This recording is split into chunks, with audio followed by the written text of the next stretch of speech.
Alhamdulillah, innal hamdalillah nahmaduhu wa nasta'inuhu wa nastaghfiruh wa na'udzu billahi min syururi anfusina wa min sayyiati a'malina. May yahdihillahu fala mudhillalah wa may yudlilhu fala hadiyalah.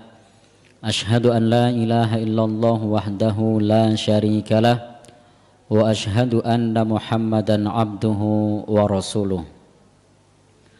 Allahumma salli wa sallim ala rasulika wa habibika Muhammad ibn Abdillah wa ala alihi wa sahbihi wa man ittaba'a huda wa jahada fi sabilihi ila yaumiddin, amma ba'du. Bapak-bapak dan ibu-ibu, ikhwan dan akhwat yang berbahagia, pertama-tama kita panjatkan puji dan syukur kehadiran Allah.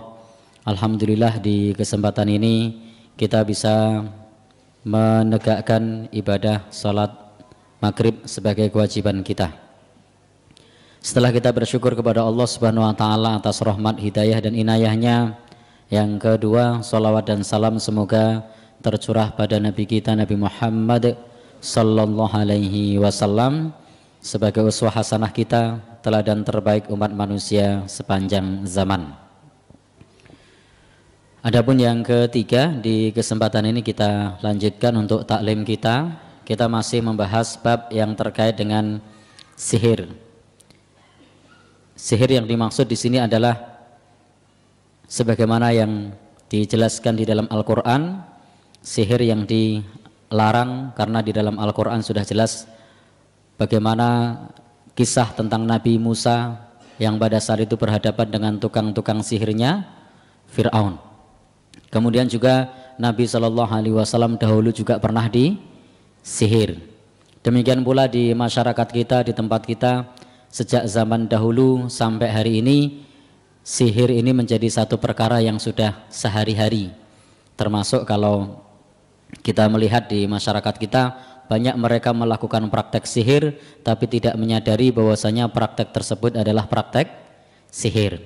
Ketika anaknya rewel, ketika anaknya nangis, maka kemudian ari-arinya dibongkar. Setelah dibongkar, diapakan biasanya? Kemudian dibersihkan. Setelah dibersihkan, kemudian dibacakan sesuatu. Di sana kadang-kadang diberi sumbu kompor, diberi jarum, diberi apa lagi? Pensil. Oh ya, kok tahu Pak? Oh ya, pernah lihat ya? Ya, diberi pensil. Ya, biasanya diberi pensil. Ada lagi? Buku. Baru dengar saya kalau yang dikasih buku ini. Dikasih sobekan ayat-ayat Al-Qur'an atau Iqra misalnya, dengan harapan anaknya nanti akan pinter nulis, dengan harapan anaknya nanti pinter ngaji dan seterusnya. Sesungguhnya ini tanpa disadari telah melakukan praktek sihir, karena di sana biasanya ada mantra-mantranya, ada doa-doanya. Tetapi kalau yang kita lihat saat ini lebih cenderung kepada hanya sekedar ikut-ikutan karena tidak memahami apa yang sedang dipraktekkan. Namun demikian, kita sebagai umat Islam sudah semestinya tidak ikut-ikutan dalam hal-hal yang semacam itu, karena itu bisa merusak akidah kita. Sebagaimana sihir ini pula termasuk di antara yang dapat membatalkan syahadat kita. Jadi sihir ini termasuk yang bisa membatalkan syahadat kita. Jadi syahadat kita ini bisa batal kalau melakukan praktek sihir. Maka kalau kita membaca di dalam Nawaqidul Islam, salah satu pembatal yang ketujuh itu adalah as-sihru, yaitu sihir. Wa minhu as-sarfu wal atof. Di antara sihir itu adalah as-sarfu, yang kedua adalah al-atof, yakni menjadikan orang benci dan menjadikan orang suka. Dan ini yang paling banyak dicari.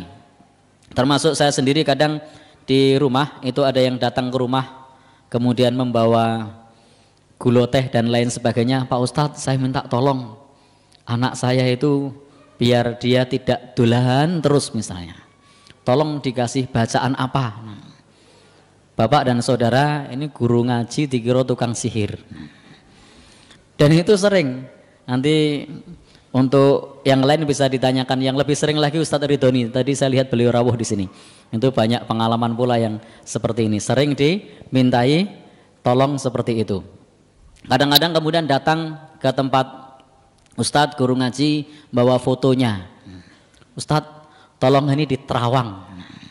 Jadi diminta untuk nerawang fotonya. Setelah diterawang, tolong supaya suaminya ini dia tidak kecantol dengan perempuan lain. Alhamdulillah yang didatangi ustadz yang tidak diterawang, tidak dibacakan mantra-mantra, tetapi dinasihati. Ini kalau yang didatangi dukun, maka praktek sihir pun akan dikerjakan, praktek sihir pun akan dilakukan. Maka Bapak Ibu yang berbahagia, prinsipnya memang masyarakat belum memahami bahwa itu adalah praktek sihir. Termasuk kalau anaknya rewel, kemudian datang, bukan ngajak anaknya, tapi bawa fotonya. Ini foto anak saya. Tolong Ustadz ini minta seronone nopo.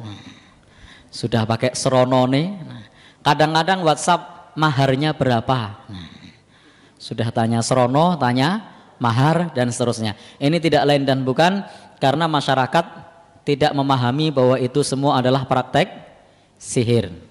Di praktek sihir ini biasanya diambil dari buku-buku di pasaran, banyak buku-buku sihir semacam ini.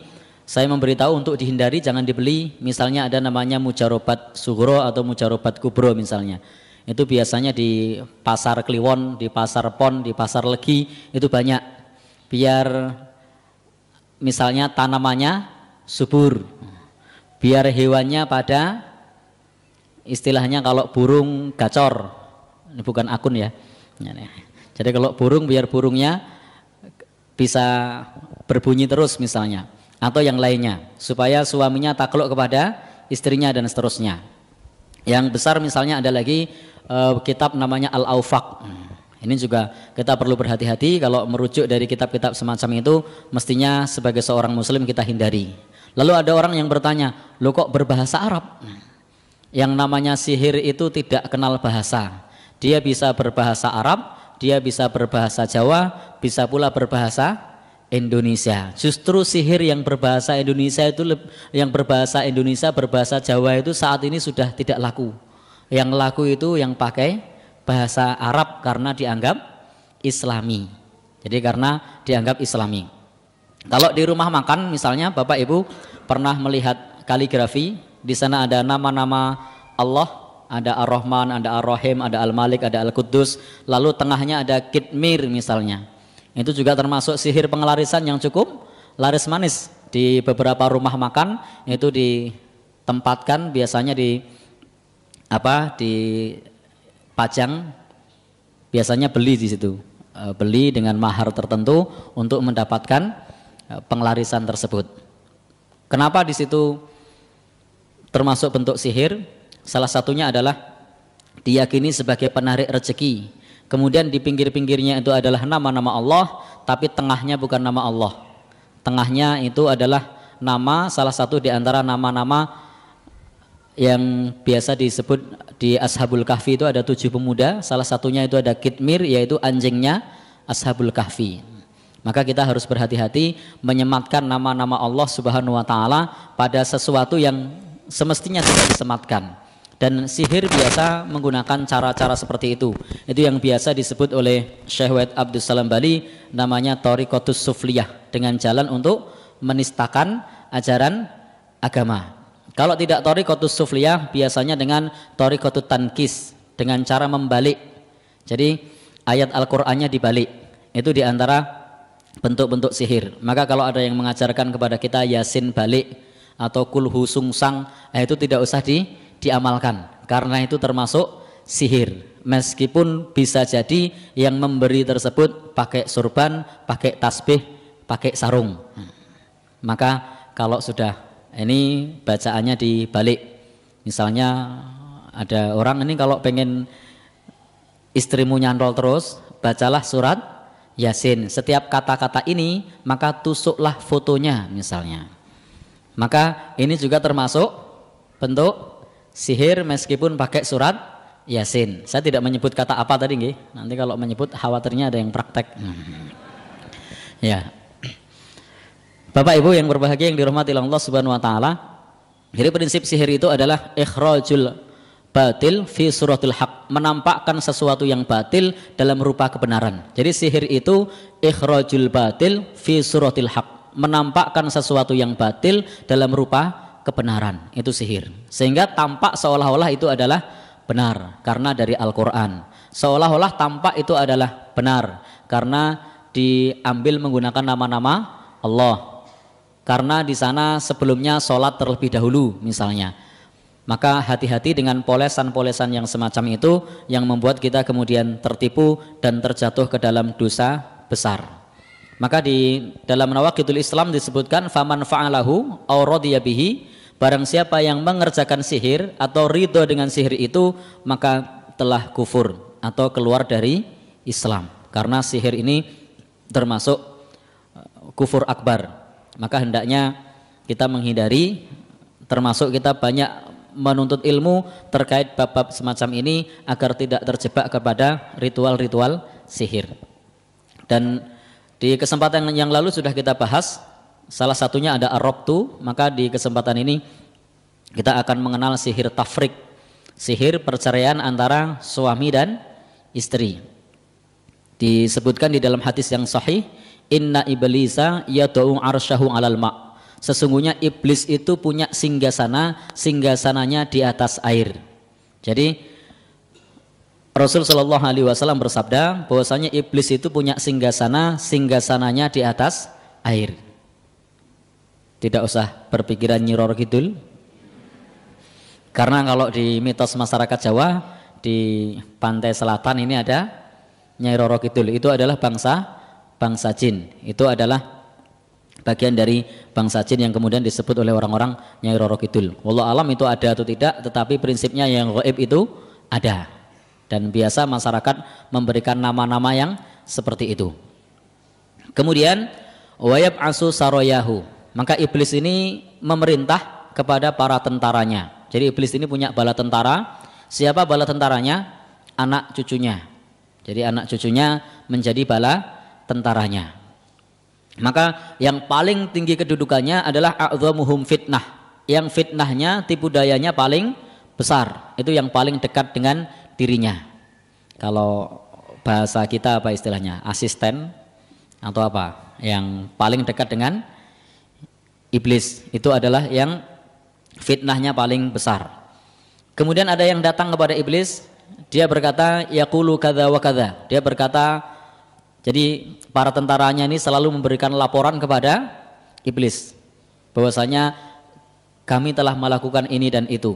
Maka iblis berkata, ma sona'ta syai'an, kamu belum berbuat sesuatu. Jadi setan itu tidak gampang. Kenapa? Karena sudah bekerja keras, iblis mengatakan ma sona'ta syai'a, kamu belum berbuat apa-apa. Makanya setan ini senantiasa meningkatkan kapasitasnya untuk menggoda manusia. Karena setiap kali membuat laporan, kalau belum memuaskan iblis, iblis mengatakan ma sona'ta syai'a, kamu belum berbuat sesuatu. Bapak dan Ibu yang berbahagia yang dirahmati Allah Subhanahu wa taala. Jadi jangan sangka setan-setan itu tidak dalam tekanan, tapi setan-setan itu juga dalam tekanan. Karena meskipun sudah bekerja keras, kalau targetnya tidak tercapai, maka iblis akan marah-marah. Ma sona'ta syai'a, kamu belum berbuat sesuatu. Maka kita sebagai hamba Allah yang beriman, kita mestinya berdoa dan memohon kepada Allah, mudah-mudahan kita bisa membuat iblis selalu marah sehingga tidak berhasil menggoda kita. Maka kemudian iblis berkata kepada para setan-setan itu, kamu belum berbuat sesuatu. Tetapi kemudian ada yang datang kepada iblis dan dia berkata, apa yang dikatakan? Ma taraktuhu, aku tidak meninggalkan manusia, aku tidak meninggalkan anak Adam sampai kemudian faraqtu bainahu wa baina imraatihi, sampai aku bisa memisahkan antara suami dan istrinya. Nah, terkait dengan ini kemudian iblis berkata, nikma anta, engkau adalah sebaik-baik prajurit, engkau adalah sebaik-baik tentara. Jadi Bapak dan Ibu yang berbahagia, yang dirahmati Allah, yang berhasil memisahkan antara suami dan istri, maka dipuji dengan mengatakan engkau adalah sebaik-baik tentara, engkau adalah sebaik-baik prajurit. Di sini ada nilai positifnya. Apa nilai positifnya? Kita bisa mencontoh dalam nilai positif kalau kita punya karyawan, punya pegawai, kalau kerjaannya tidak beres, boleh kalau kemudian kamu belum melakukan apa-apa. Tetapi kalau berprestasi, hendaknya diberikan reward, tetapi ingat tidak bermaksud mencontoh iblis. Nah, karena di dalam Al-Quran sendiri, di antara konsep Islam, di dalam segala sesuatunya terkait dengan pengajaran itu memang ada basyiron wa nadhiron, ada kabar gembira dan juga ada peringatan. Jadi tadi tidak mencontoh iblis ya, tetapi karena memang dalam konsep kita, agama kita itu ada basyiron, ada pula nadhiron, ada kabar gembira, ada pula peringatan. Kalau kerjanya baik, kasih kabar gembira. Kalau kemudian kita ini tidak melakukan kebaikan, maka diberi peringatan. Matur nuwun, jazakallah khair. Baik Bapak Ibu yang berbahagia, yang dirahmati Allah Subhanahu wa taala, untuk tafrik ini ada banyak ciri-cirinya, dan satu kasus dengan kasus yang lain cirinya tidak mesti sama. Cirinya tidak mesti sama. Tetapi dalam tafrik ini yang pasti adalah perubahan sikap yang mendadak. Jadi ada perubahan sikap yang mendadak. Kalau tafrik ini maknanya adalah memisahkan antara suami dan istri. Ada perubahan yang mendadak. Yang tadinya dia suka menjadi benci, mendadak. Padahal sebelumnya tidak ada apa-apa. Tahu-tahu benci. Kemudian ciri yang kedua, dalam tafrik ini biasanya masalah-masalah kecil menjadi besar. Koyo-koyo ora ono bab liyane, mau ngerembuk masalah cilik-cilik. Jadi masalah yang kecil, mulai dari cara memakai sendal sudah ora keterima, cara memakai kacamata sudah tidak terima lagi, masakannya kasinen sudah marah lagi, yang mestinya kipas angin dimatikan dinyalakan kleru meneh. Jadi masalah-masalah yang kecil selalu menjadi permasalahan di dalam rumah tangga. Ini diantara tanda-tandanya. Tetapi tidak setiap yang masalah seperti itu kemudian gangguan sihir. Bisa jadi memang tidak ada kecocokan antara suami istri. Tetapi kita sebagai hamba Allah Subhanahu wa taala yang beriman, sudah sepantasnya kalau kita kepada istri, kepada suami ada sesuatu yang tidak disukai, maka radiya minha khalqan akhar. Hendaknya kita mencintai perangai yang lain.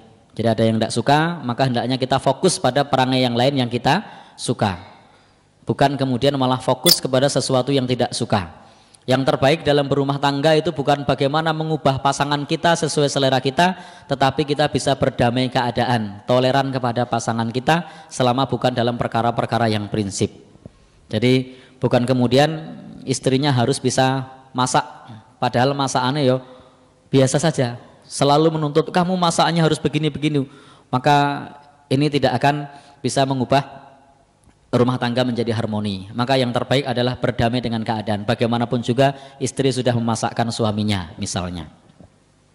Kemudian yang ketiga, itu sulit untuk memaafkan. Jadi sulit untuk memaafkan atas apa yang dilakukan oleh pasangannya. Sampai apa ya kalau dalam istilah Jawa, karena saking sulitnya memaafkan ini, kalau menjadi air nek dadi banyu ra gelem nyawu, nek dadi godhong ra gelem nyuwek, nek dadi lemah ra gelem ngidak, karena saking tidak mau memaafkannya. Sehingga meskipun masalahnya itu sepele, tetapi kata maaf itu sulit untuk keluar dari dirinya. Maka Bapak Ibu, biasakan kita di dalam berumah tangga untuk mengucap kata maaf kepada pasangan kita. Karena salah satu target setan kepada kita terhadap kita di dalam berumah tangga itu agar tidak mau memaafkan satu sama lain. Kemudian lagi di antara ciri tafrik atau sihir perceraian antara suami istri itu adalah melihat pasangannya dalam rupa yang tidak semestinya. Kemarin sempat saya sampaikan pernah nangani kasus di Banyumas itu, ketika dia melihat istrinya matanya itu sebesar gede banget. Nah, kemudian giginya itu sebesar pisang emas. Jadi ketika melihat istrinya selalu ketakutan karena istrinya kok untune medeni. Kalau jauh itu istrinya, begitu didekati giginya gede-gede. Begitu dilihat matanya melonong-melonong. Sehingga begitu ketakutan dan menyadari itu adalah sihir karena tidak mungkin istrinya penampakannya seperti itu. Maka kalau yang sihir semacam ini segera terdeteksi karena orang mungkin tidak rasional. Bagaimana mungkin istrinya yang dulu sudah dipilihnya tiba-tiba matanya melonong-melonong, lalu giginya sebesar pisang emas, maka ini bisa disadari. Tetapi kalau penampakannya bukan dalam rupa itu, maka sulit untuk menyadari. Bukan dalam rupa yang sihir seperti itu. Misalnya melihat istrinya tampak tidak menarik, tampak tidak respect dan seterusnya, maka ini agak susah untuk mengenali bahwasanya itu bagian dari sihir. Kemudian lagi ciri tafrik yang berikutnya, Bapak Ibu yang berbahagia yang dirahmati Allah Subhanahu wa taala, apapun yang dikerjakan oleh pasangannya selalu salah. Sudah bilang kalau bangun pagi, sudah bangun pagi, salah lagi. Kenapa kamu bangun pagi tidak bangunin saya? Nah, akhirnya besok bangun pagi suaminya dibangunin. Tahu enggak saya capek, kenapa kamu bangunin saya pagi-pagi? Nah, sudah keliru lagi. Nah, akhirnya besoknya tanya, Mas capek enggak bangun? Kamu ganggu saya? Nah, keliru lagi. Nah, jadi selalu serba salah. Yang lebih parah itu tidak mau duduk di tempat yang diduduki oleh suaminya, tidak mau duduk yang suatu tempat yang diduduki oleh istrinya. Itu diantara efek dari sihir tafrik yang bisa terjadi, bisa menimpa siapa saja. Kita berlindung kepada Allah Subhanahu wa taala, mudah-mudahan dijauhkan dari sihir tafrik yang semacam ini, yang bisa memisahkan antara suami dan istri. Nah, Bapak Ibu yang berbahagia yang dirahmati Allah Subhanahu wa taala, adapun untuk penanganan sihir tafrik semacam ini, biasanya para ulama itu membacakan ayat-ayat pembatal sihir, terutama sekali surah Al-Baqarah ayat 102. Jadi kalau misalnya kita mau menangani yang seperti ini, bisa diputarkan atau dibacakan surat Al-Baqarah ayat 102. Sudah pada hafal ayatnya? Belum? Nanti bisa dibuka di rumah surat Al-Baqarah ayat 102. Ini diantara yang disampaikan oleh Syekh Wahid Abdul Salam Bali, diantara cara menangani sihir tafrik. Mengingat di dalam ayat ini membicarakan mengenai bab sihir dan juga efek dari sihir tersebut adalah bisa memisahkan antara suami dan istri. Wattaba'u ma tatlu syayatinu ala mulki Sulaiman wa ma kafara Sulaiman walakinna syayatina kafaru yu'allimuna an-nasa sihr. Di ayat ini juga memberikan satu penjelasan kepada kita bahwasanya setan-setan itu kafir karena mengajarkan manusia sihir. Maka belajar dan mengajarkan sihir itu bisa terjatuh di dalam kekafiran. Ini salah satu di antara penjelasan di dalam ayat ini. Nah, di bagian tengah nanti kita akan menjumpai satu ayat, fayata'allamuna minhuma ma yufarriquna bihi bainal mar'i wa zawjih. Maka di sana sihir bisa memisahkan antara suami dengan istrinya. Wa ma hum bidarrina bihi min ahadin illa biidznillah. Dan itu semua tidak bisa memberi mudarat kecuali dengan izin dari Allah Subhanahu wa taala. Maka dengan izin dari Allah Subhanahu wa taala, sihir itu bisa memberi mudarat atau bisa memiliki pengaruh yang buruk. Baik Bapak Ibu yang berbahagia yang dirahmati Allah Subhanahu wa taala. Kemudian kalau kita mau melakukan pengobatan terhadap sihir tafrik semacam ini, maka kita harus mengkondisikan rumah. Rumahnya harus dikondisikan. Misalnya harus dijauhkan dari gambar-gambar, harus dijauhkan dari patung-patung, karena setan suka dengan gambar-gambar dan patung-patung. Maka akan mudah bagi syaitan untuk menggoda kita karena adanya gambar-gambar dan patung-patung. Maka kalau kita mau terbebas, tidak hanya datang ke peruqyah atau tidak hanya datang ke ustadz kemudian minta diruqyah, tetapi di rumahnya tidak ada perubahan sama sekali, maka hendaknya di rumahnya melakukan satu perubahan kepada suasana yang islami. Karena juga para malaikat tidak akan masuk ke dalam suatu rumah yang di dalamnya ada gambarnya, yang di dalamnya ada patungnya, yang di dalamnya ada anjingnya. La yadkhulul malaikah, para malaikat tidak akan masuk baitan ke dalam suatu rumah fihi kalbun wala surah, yang di dalamnya ada gambarnya, yang di dalamnya ada anjingnya misalnya. Maka dibersihkan rumah dari gambar-gambar. Kalau punya guguk atau anjing, maka anjingnya bisa diungsikan, ya, tidak rumah supaya malaikat rahmat bisa masuk. Jadi pengkondisian semacam ini menjadi penting. Tidak hanya sekedar datang ke ruqyah pulang di rumah kondisinya masih begitu. Jauhi pula musik-musik. Karena dengan adanya musik-musik membuat kita lalai dari zikrullah. Yang mestinya kita berzikir kepada Allah Subhanahu wa taala, tetapi kemudian malah banyak mendengarkan musik-musik. Musik-musik dijauhkan. Kemudian di rumah ini kalau ada jimat-jimat, maka jimat-jimatnya diturunkan. Karena di rumah-rumah kaum muslimin di tempat kita, khususnya di Bantul, di Jogja, itu banyak dipasang di atas pintu. Kalau tidak di atas pintu biasanya di molo, tahu molo ya? Molo itu apa? Yang agak susah bahasa Indonesianya apa itu? Ya, tapi paham ya? Ya. Biasanya di molonya itu, di bagian atasnya itu dikasih kain kafan misalnya. Maka kalau ada itu dibersihkan. Kalau ada sesuatu yang memiliki hubungan dengan yang gaib, memiliki hubungan dengan yang mistis-mistis, maka itu hendaknya dibersihkan. Baik yang dari bahasa Indonesia, bahasa Jawa atau bahasa Arab, atau dulu pernah nanam-nanam sesuatu, maka itu juga dibersihkan. Karena akan mempermudah jalannya syaitan, jalannya sihir itu untuk menggoda kita. Misalnya dulu pernah nanam di pojok rumah, di pojok 4, atau juga biasa menggantung sesuatu baik yang tersembunyi di atas ataupun di bawah atau dimanapun, coba diingat-ingat. Kalau ada itu semua harus disingkirkan. Nah, kemudian kalau itu semua sudah dibersihkan, tidak ada unsur-unsur seperti itu, kondisikan untuk ayat-ayat tadi dibaca tidak cukup sekali, tapi diulang-ulang.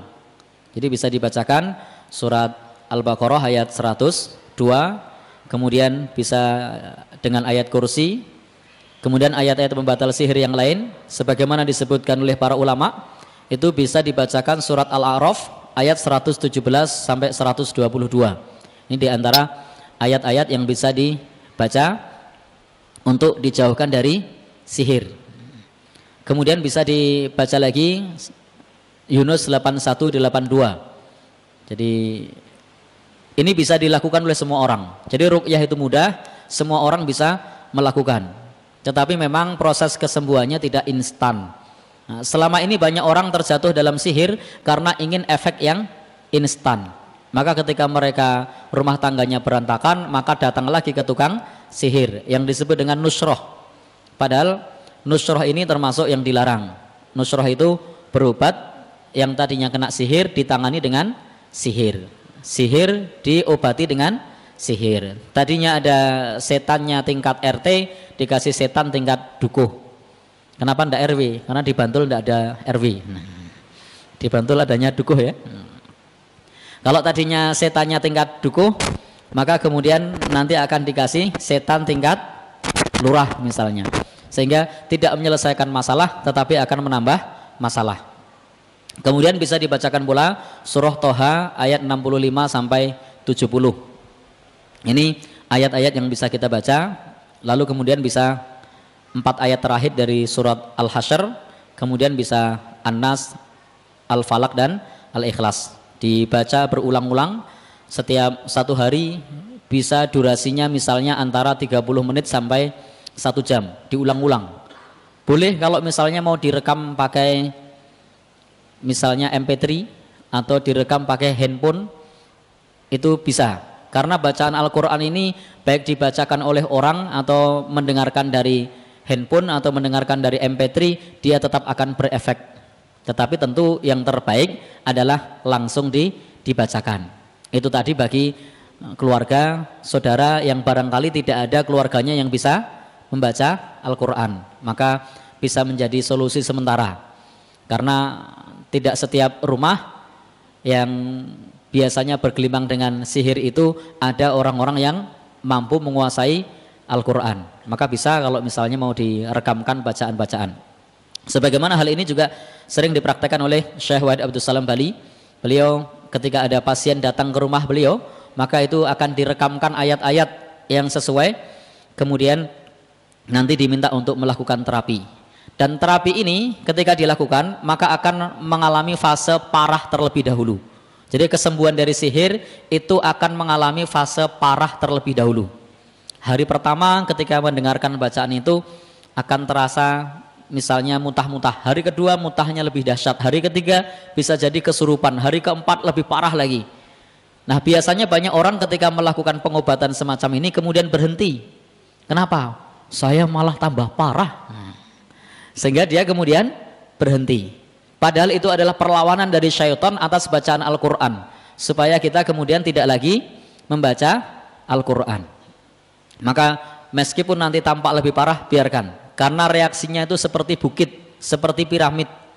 Pertama biasa, tambah parah, puncak parah, sampai di atas puncak parah, maka nanti akan berkurang, sembuh.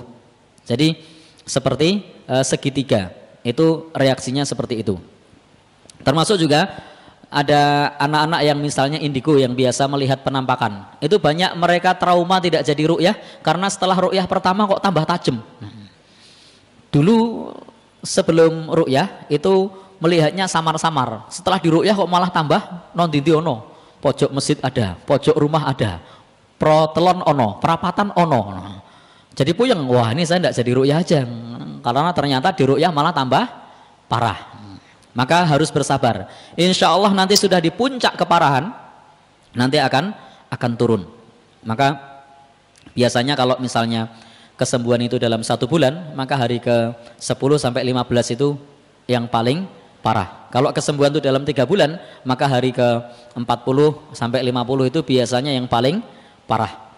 Sehingga jangan dianggap bahwasanya terapi penyembuhan yang semacam ini mudah. Tidak semudah yang diceritakan orang. Tidak semudah yang ada di TV. Jadi biasanya kan kalau yang di TV-TV itu sekali dibacakan tahu-tahu muntah selesai. Tidak semudah itu. Maka Bapak Ibu yang berbahagia yang dirahmati Allah, bagi orang-orang yang belum pernah terkena mungkin bisa berkata, itu gimana toh? Dari dulu kok tidak sembuh-sembuh. Padahal yang merasakan ya usahanya sudah maksimal. Kenapa? Karena pasukan syaitan itu berlapis-lapis. Pasukan jin, pasukan setan itu berlapis-lapis. Belum lagi kalau sihirnya diperbarui lagi. Jadi sudah melakukan ruqyah, lalu dukunnya juga memperbarui lagi. Sudah di ruqyah diperbarui lagi. Maka ini juga nanti akan menjadi lebih lama lagi. Ini terkait dengan sihir tafrik atau bahasa lain adalah as-sarfu, memalingkan orang kepada yang dicintai menjadi tidak suka. Nah, sihir yang lain adalah al-atfu. Al-atfu itu kalau bahasa kita adalah mahabbah atau pelet. Ini juga termasuk jenis pengelarisan, termasuk jenis pesugihan. Nabi sendiri sudah bersabda terkait bab ini, innar ruqa wat tamaim wat tiwalah syirkun. Sesungguhnya mantra-mantra, kemudian jimat-jimat dan pelet atau pengasihan itu adalah syirik. Karena sudah disebut syirik, maka kita tidak boleh untuk membacakan mantra-mantra syirik ya maksudnya. Kemudian yang kedua, untuk ar-ruqa wat tamaim yaitu jimat-jimat, maka jimat-jimat ini juga syirik. Kemudian yang ketiga itu adalah terkait dengan masalah tiwalah atau pelet atau pengasihan, ini juga syirik. Kalau di tempat kita yang terkenal terkait dengan pengasihan ini ada namanya semar mesem. Semar mesem ini biasanya dalam rupa keris kecil. Kemudian salah satu sesajinya biasanya pakai rambut targetnya misalnya. Maka biasa disebut misalnya keris Kiai Klewer. Kenapa disebut Kiai Klewer? Karena ada rambutnya yang lewer. Iya betul begitu. Karena salah satu medianya bisa pakai rambut dari targetnya. Siapa yang mau di target misalnya. Atau juga kalau tidak semar mesem, yang terkenal lagi misalnya ada jaran goyang. Jaran goyang ini banyak yang hafal sekarang. Tapi bukan mantranya ya. Jadi di zaman kita yang modern ini ternyata malah orang begitu familiar, populer dengan sihir-sihir semacam itu. Baik semar mesem, jaran goyang atau yang lainnya, itu kita tidak boleh untuk melakukannya. Baik, di kesempatan ini sebagai penutup saya akan menyampaikan tentang tanda-tanda gangguan jin. Karena kemarin saya lihat captionnya di salah satu judul yang sampai kepada saya itu adalah mengenai masalah adakah gangguan sihir di diriku. Tetapi saya lihat caption yang lain di publikasinya itu adakah gangguan jin. Jadi ada dua ya, yang satu dengan kata adakah gangguan jin, yang satu adakah gangguan sihir. Sehingga di kesempatan ini sebagai penutup dalam waktu 8 menit ke depan kita akan baca tentang tanda-tanda gangguan jin. Ini saya ambil dari buku bimbingan ragam teknik ruqyah syar'i. Ini dulu dibuat oleh kami ada saya sama Ustadz Ridhoni waktu itu untuk modul pelatihan ruqyah mandiri. Jadi ini tadinya untuk modul pelatihan ruqyah mandiri dan sudah habis. Nah, tinggal satu ini. Tidak nyetak lagi. Karena khawatir nanti ditanya, masih ada enggak? Enggak ada. Tinggal ini. Baik. Gangguan jin biasanya ditandai yang sering terjadi adalah pusing terus-menerus. Jadi biasanya pusing terus-menerus. Bisa bertahun-tahun. Ada yang sampai 10 tahun, 20 tahun. Pusing terus, tiap hari minum bodrek terus. Tiap hari minum obat sakit kepala terus. Bahkan ada yang sampai dibawa ke rumah sakit jiwa untuk diberikan THP, trihexyphenidyl misalnya. Tetapi ternyata terkena gangguan jin, pusing terus-menerus. Kita pernah nangani yang begini. Sudah langganan obat selama 10 tahun. Jadi tiap hari selalu minum obat karena pusing-pusing. Alhamdulillah setelah mendengarkan bacaan-bacaan ayat Al-Quran selama 4 hari. Jadi tadi kita sampaikan bahwa terapi tidak cukup sekali. Selama 4 hari setiap pagi, alhamdulillah pusingnya hilang. Lalu kemudian setelah itu terapi dihentikan, pusingnya datang lagi. Kenapa demikian? Karena disinilah pentingnya bagi kita itu untuk bisa melakukan terapi mandiri, untuk bisa berdoa kepada Allah Subhanahu wa taala secara mandiri, jangan iktimat. Iktimat itu menggantungkan kepada guru ngaji, menggantungkan kepada ustadz, itu dilarang. Salah satu dalam hadis Nabi terkait mengenai larangan meminta diruqyah itu adalah karena banyak orang yang minta ruqyah itu iktimat. Dia kemudian bertawakal kepada peruqyahnya. Sehingga begitu kena dia datang lagi, "Ustadz, saya mau ruqyah lagi." Sudah sembuh, wah sekarang sudah WhatsApp, alhamdulillah sudah aktivitas seperti biasa. 2 bulan lagi datang lagi, kena lagi Ustaz. Sholat enggak? Ya kalau ingat. Jadi ini sering terjadi yang seperti itu. Yang kedua, tandanya adalah bisa melihat jin. Ini tidak diragukan lagi, sering melihat jin itu gangguan jin. Jadi bukan kelebihan, bukan keistimewaan. Kalau kita sering melihat jin. Ini bertentangan dengan ayat Al-Quran yang kemarin kita sampaikan. Innahu yarakum huwa wa qabiluhu min haitsu la tarawnahum. Sesungguhnya iblis, jin dan pasukannya mampu melihat manusia dari suatu tempat yang manusia tidak mampu melihat mereka. Artinya menurut ayat Al-Quran ini manusia tidak mampu lihat. Nah kalau mampu lihat setiap saat lagi, maka itu tanda terkena gangguan jin. Jadi bukan keistimewaan. Yang berikutnya lagi, biasanya suka menirukan gerakan binatang. Jadi suka menirukan gerakan binatang. Misalnya di satu saat pada saat pertemuan tiba-tiba garuk-garuknya seperti yang ada di Gembira Loka. Gini-gini, tahu-tahu mirip banget gitu kan. Setiap saat merasa gatel padahal tidak sakit. Diperiksakan kulitnya normal, tapi merasa gatel, gerakannya mirip sekali dengan yang di Bonbin. Nah, jadi menirukan gerakan hewan. Atau kadang-kadang pada saat marah menyeringai seperti harimau atau seperti singa. Ini diantara tanda-tanda yang mendekati bahwasanya memang itu terkena gangguan syaitan. Atau pada saat marah kemudian selalu mengeluarkan cakarnya padahal tidak punya kuku. Jadi sering seperti itu. Itu diantara tanda-tanda gangguan jin. Bapak dan Ibu yang berbahagia yang dirahmati Allah, sering kesurupan. Jadi orang sering kesurupan itu bukan jin dari luar masuk ke dalam dirinya, bukan, tapi jin dalam dirinya bereaksi. Nah selama ini banyak persepsi masyarakat, wah itu mudah kemasukan itu, di rumah kemasukan, di masjid pun lagi sholat katanya diserang loh Ustadz kemasukan misalnya. Padahal bukan, tetapi karena bacaan ustadznya seperti di Jamasba, bacaannya merdu, alhamdulillah. Saya pakai alhamdulillah, nanti takutnya imamnya kena ain. Jadi alhamdulillah bacaannya merdu, lalu kemudian karena terkena gangguan jin, maka kemudian bereaksi, dikira kesurupan, padahal bukan kesurupan, tapi karena mendengarkan bacaan imamnya lalu bereaksi. Bapak dan saudara, sehingga di mana-mana seolah-olah mudah kesurupan, padahal bukan mudah kesurupan, tetapi begitu ada pemicunya dia bereaksi. Begitu mendengar irama reog atau jadilan misalnya, tahu-tahu tangannya langsung, itu bukan kesurupan, tetapi memang yang ada dalam dirinya bereaksi. Itu diantara tanda-tanda gangguan jin. Dan masih banyak lagi tentang tanda-tanda gangguan jin ini. Kalau terkait dengan sakit, maka sakit yang diperiksakan ke dokter tapi tidak ada penyakitnya. Tetapi jangan dipastikan bahwasanya yang diperiksa oleh dokter belum ada penyakitnya itu gangguan jin, belum tentu. Maka untuk memastikannya, silahkan dibacakan ayat-ayat Al-Quran lalu kemudian diusap. Jika pada saat diusap itu sakitnya menyebar, maka itu gangguan jin. Jika pada saat diusap itu sakitnya hilang, maka itu gangguan jin.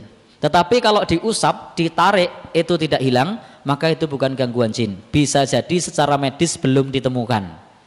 Bisa jadi secara medis belum ditemukan.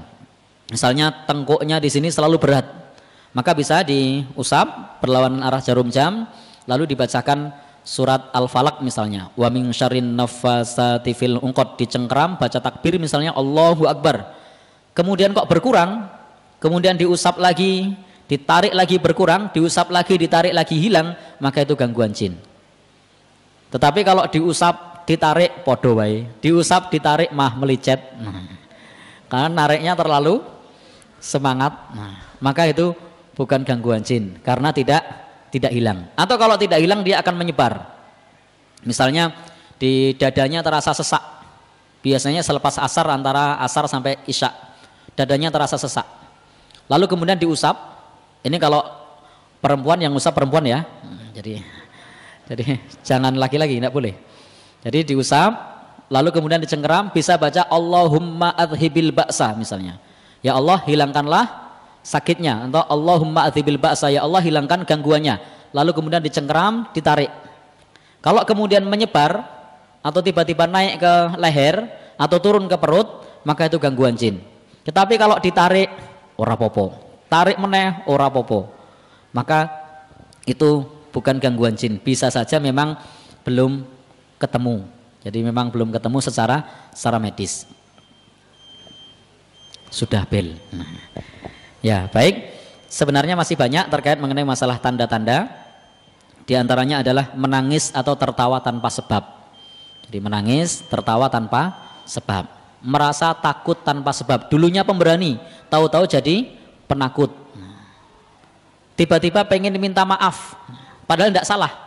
Tahu-tahu ke tetangga sebelah minta maaf, ke depan rumah minta maaf, ke suaminya minta maaf, padahal tidak salah. Teman-temannya juga merasa aneh, ini orang ngapain setiap hari maunya minta maaf. Ini diantara tanda-tandanya. Bapak dan saudara yang berbahagia, yang dirahmati oleh Allah Subhanahu wa taala, di bab tanda-tanda ini memang banyak, tetapi secara umum tadi seperti itu. Atau sering mimpi melihat binatang yang binatangnya itu saja di dalam mimpi. Ketemu macan, besok mimpi ketemu macan lagi, mimpi ketemu macan lagi. Maka yang itu saja. Atau ketemu orang yang sudah meninggal dunia, itu saja. Padahal kita tahu orang yang meninggal dunia tidak mungkin hadir ke dalam kehidupan kita. Maka itu adalah syaitan yang menyerupai orang yang ada di dalam orang yang kita yakini sudah meninggal itu.